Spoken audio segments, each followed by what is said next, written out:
Hello Cancer! Welcome dito sa aking channel, Kapalaran 888. Welcome Cancer. Alamin natin kung anong messages, vibration, gabay, energy para sa iyong lahat. Ito ay general reading. Pwede kang makaresonate. Gamitin mo ang iyong intuition sa panunood, Cancer. Weekly tarot reading, guys. Cancer. Communicating freely. Wow.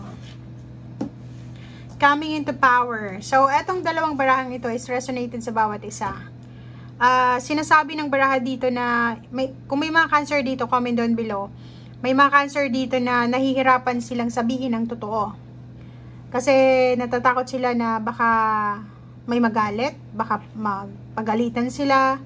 Or like for example, kung may nakikita kang pagkakamali sa mga tao sa paligid mo, parang kinikip mo na lang yun sa sarili mo. Dito sa barahang to, sa linggong ito, sinasabi na communicate freely. Kailangan mong sabihin kung ano yung gusto mong sabihin.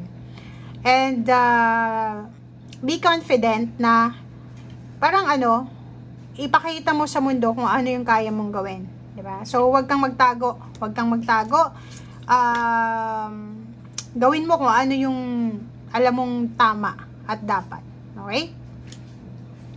Looking deeper, sinasabi, kung makikita mo mga crystals yan, mga diamond. Okay, so sinasabi ng baraha sa'yo dito na ipakita mo yung maladiamante na karakter mo or personality. So may mga tao sa paligid mo na hindi nila alam kung gaano kakabuting tao, kasipag na tao, kagaling makisama. And sa barahang ito, sinasabi ng baraha sa'yo dito na kailangan natin na ipakita. Okay? Show the world the real Cancer. Show the world the real you. Okay? And believe in magic. Magtiwala ka sa magic na ang buhay mo ay punong-puno ng magic. And if for example, feeling mo ngayon stagnant yung situation mo or walang nangyayaring exciting, may magic, guys. Okay? Believe in magic. Okay, thank you.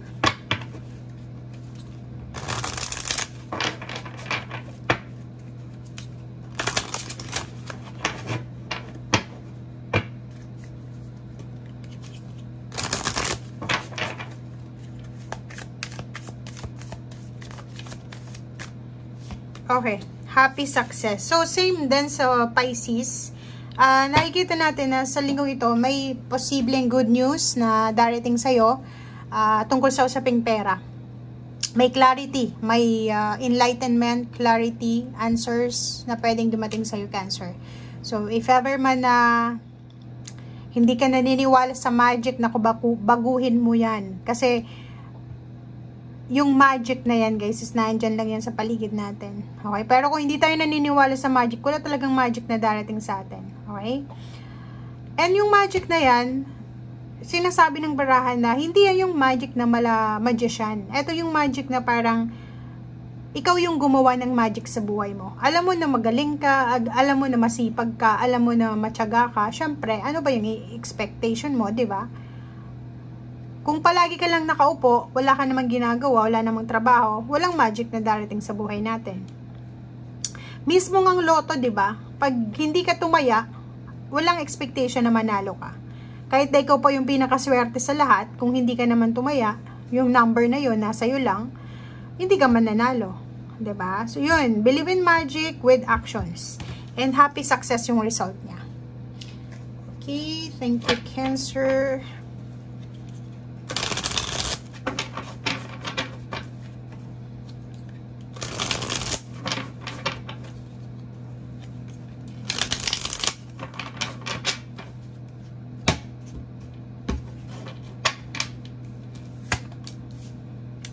Wow, justice. Oh, ang galing.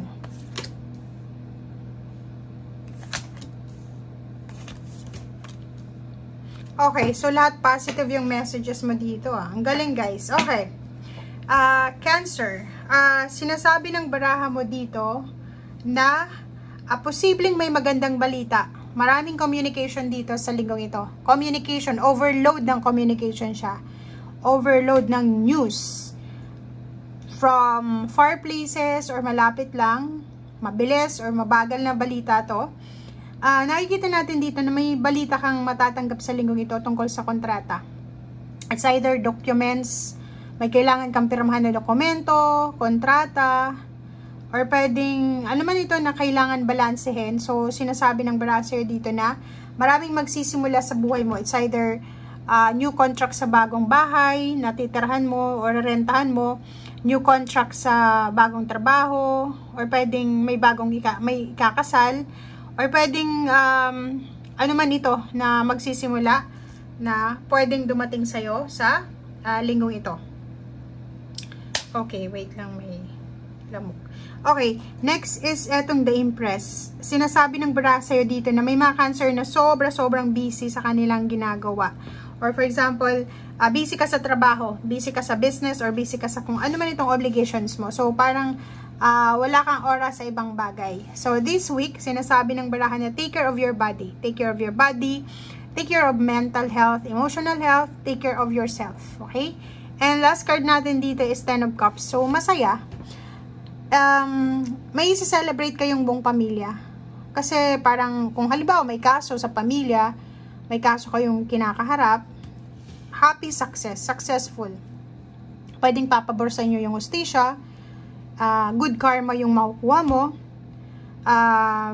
masaya yung buong pamilya, masaya ikaw, masaya yung anak mo, masaya yung mga tao sa paligid mo, parang ganun ang nakikita natin.